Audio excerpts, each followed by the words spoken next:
Torej, vedno rada začnem z besedo zakaj, ker ravno to razumevanje, zakaj zakonodajalec ta obseg zakonodaje širi tudi na to področje, je pomembno tudi za razumevanje, kakšni bodo cilji in tudi zahteve.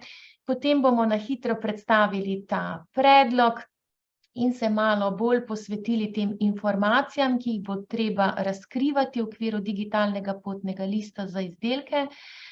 Zanimivo je, kaj bo prinesla ta zahteva o odpravi uničevanja neprodanega potrošniškega blaga, to bo za marsikoga tudi precejšnja novost. Potem je zanimivo razumevanje uporabo uredbe, da znamo gledati celotno uredbo v okviru medsektorskega pristopa k trajnostnim izdelkom in na koncu zaključimo z koraki, izvedbe in časovnico. Torej, na začetku zakaj?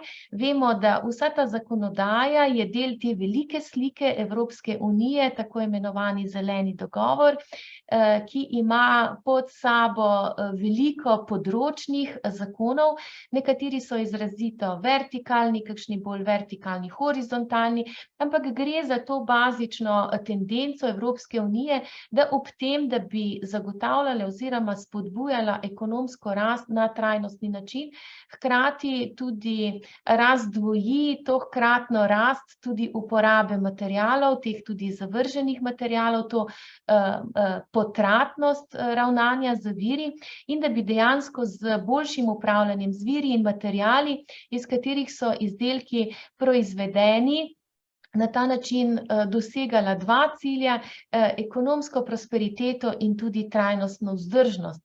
Torej, kako izboljšati izdelke? Ta predlog uredbe se torej fokusira na ta del, ki vključuje izdelke in hkrati odgovarja na več priložnosti tovrstnega izboljševanja, po eni strani z manjšo porabo energije, učinkovitejšo in daljšo uporabo izdelkov in z uporabo recikliranih materialov namesto primarnih materialov, seveda v okviru širjenja naprednih krožnih gospodarskih modelov.